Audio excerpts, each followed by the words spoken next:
Standing face to face, wrapped in your embrace. I don't wanna let you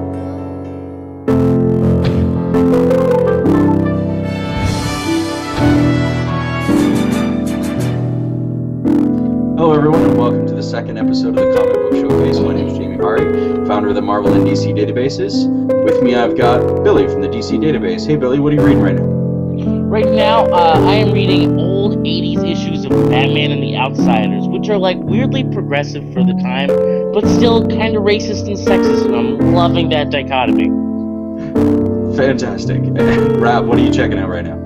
I'm reading Coffin Hill from Vertigo. It's a new book by Caitlin Kittredge, and it's really good and full of witchcraft and stuff. Witchcraft, always timely. Mike, what are you reading right now? Actually, I've taken a step away from traditional comics, and I'm actually reading Adventure Time graphic novels right at the moment. I really love Adventure Time, and graphic novels add a little bit extra to the TV universe, but in graphic novel form. I like it. Yeah, it sounds great.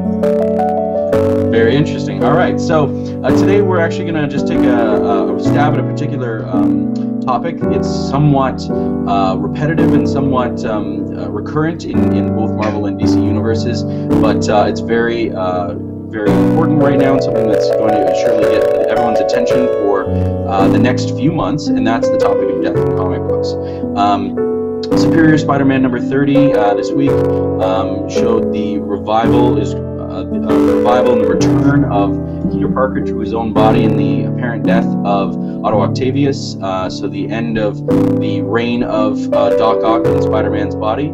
And beyond the obvious Spider-Man reference, we have the Marvel event of the summer is going to be Original Sin, featuring a sort of whodunit regarding Uatu, the death of the Watcher. So just really quick, Billy, why don't you tell us a little bit about death in the DC universe? I feel death has always been this huge, weird thing in comic books in general, where when you talk to fans, everybody talks like they hate it. Like it's this cheap move that's pulled as a commercial stunt to get people to buy books, and in many cases it absolutely is, but it also leads to a lot of the most fun stories that we've had, absolutely. I'm trying to think of some of my favorite examples of characters dying. Like The Flash, everybody loved the death of The Flash. But it's also, I mean, for as long as death in comics has been a thing, even back in the 60s, when Legion of Superheroes was killing off Lightning Lad, it's been a stunt knowing that if a character is really that popular, they're gonna bring him back, because it's not worth removing a character from history entirely. So with very few exceptions of, like, Batman's parents. But even if Jason Todd is back, I'm sure we'll be seeing Ted Kord back in a couple years. So are you saying that Bucky wasn't popular? So on that point, obviously, Winter Soldier is going to be playing a key role in the next probably at least 5 or 6 Marvel Cinematic Universe movies. The Cinematic Universe deals with death a little differently, I think, because they have such a short amount of time to tell such what could potentially be very epic stories. So death is always incredibly important, and they don't do it with as much whimsy as they do in the comics, where they can bring someone back. I mean, look at what happened with Phil Coulson, and when they apparently killed him in the Avengers, and they immediately brought him back and gave him his own show. So, yeah. Well, look at what's going on now with the whole Marvel universe. You've got 2 of their main actors are basically saying that they're about done with these movies, and they have the opportunity here to start using death in comic books or spicing things up a little. I mean, are we going to see them kill off Tony Stark and have someone else take his place for a while? Are we going to see them kill him off and then that's the way that they're going to replace the character? Like, there's a real chance for them to start dealing with death in comics in the actual movies now. Rap, what do you think, Rap? I think death in movies and comics is sort of, like Billy said, there's bad death, but there's also good death. In something like The Walking Dead, you've got characters who could die at any moment, and that's a source of pleasure for us because we're excited. We anticipate the deaths. And when it's a character that you like, there's all that much more emotional pain because you like the character. You are attached to them. So when they're dead, you lose something, and that's a big deal, I think. Well, I think that's what made some of the biggest deaths of all time relevant, because with the death of Gwen Stacy and the death of Batman's parents, there was that like emotional aspect to that death, so it meant something to everybody. I straight up cried when Batman died. When I went into stores and I bought Final Crisis number 6, and I shed manly, awesome tears when Darkseid killed Batman, or so we thought. You know what? I just couldn't cry for that death. I just couldn't understand why they had him picking up a gun. Even though it wasn't a real gun and it was some kind of god killer gun, that's even worse. I love that moment, but if we segue about this, I am going to fight you on this, and we'll never get back to the original topic. I always feel like death in comics, everybody talks a lot of crap about it. Like, the fact that people are always being brought back cheapens it or makes it worse. But if anything, for me, it's the opposite, where I love stories about characters dying. I love that we can have I love that I can have stories with all of my favorite characters having to deal with that ultimate, final human issue of death. But then I also love that I don't have to lose my favorite characters forever. So for me, I've always thought of it as like the best of both worlds, where if you can just enjoy a death story for what it is. You know, I completely agree. I don't think death in comics is complete without the full range. Like, from death to rebirth, it's all a part of death in comics. And I really enjoy when they bring back certain characters, but there's one that's been dead for too long in my opinion, and I just wish they would bring her back, and it's Jean Grey. I mean, they've killed her too many times, but I think leaving her dead for this long has done more damage to the character than the multiple deaths have. So Jean Grey is actually back in the all-new X-Men, starting in Marvel now.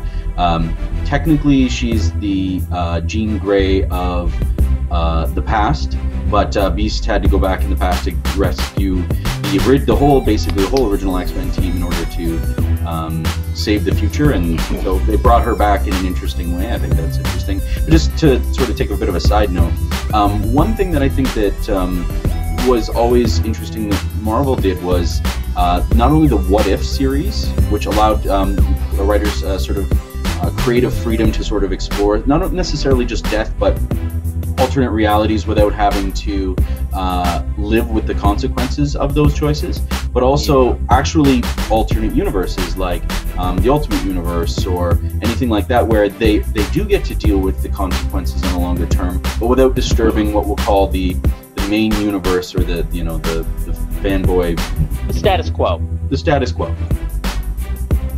So yeah, you know what? I really enjoyed the What Ifs when I was a kid. Those were some of the best comic books because it just took what was the status quo and just tossed it right out the window. I think that's kind of cathartic too. Seeing a character die, like potentially permanently, is kind of cathartic in that we get to watch death and experience the death, but it doesn't matter.